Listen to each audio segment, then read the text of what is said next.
Hello, parents and guardians, and welcome back to another Discipleship Debrief.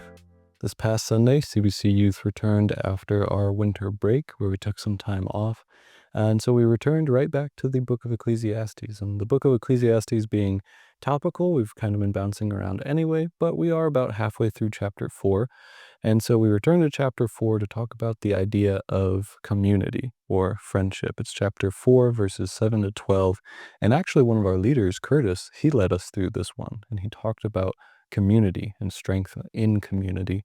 And he really just broke it down based on the illustrations that the preacher uses. The preacher uses a couple of very plain and very clear visual illustrations of situations where community is very tangibly and vitally necessary, very survival-oriented situations. He even noted things like keeping warm, and Curtis reminded us of 1 Kings chapter 1, where David actually has to have a servant brought into him who lays with him specifically to keep him warm, because David is an old man.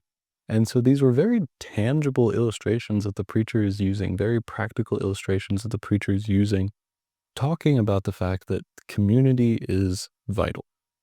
And so, because the preacher's talking about it in this essay-like fashion and walking through things that make us happy and things that prevent us from being happy, friendship and community, though it is not the ultimate source of happiness, as we will continue to see in this series, is a vital part of the life of the believer, of the life of God's people. We need community.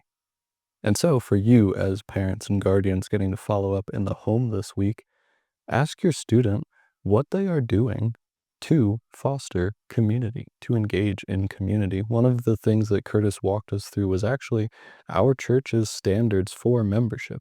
And that sounds a little funny because they're all 16 to 18, but talking to students about the standards for membership reminds them that community is not something that just happens, right? Because they can grow up in school and it can be really easy to just be around peers and stuff.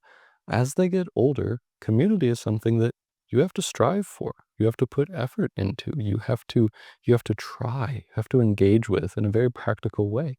And so he walked us through our church's standards for membership, showing the effort that has to be put in on both ends to really strive for community and to be a part of community.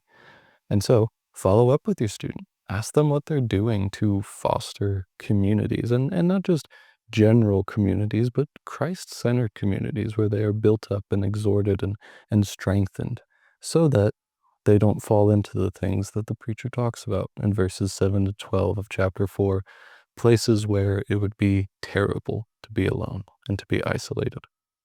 So that is all I have for you this week. We will be back again next week, continuing in the book of Ecclesiastes. Looking forward to that. If you have any thoughts or questions for me, feel free to reach out. Otherwise, see you next time.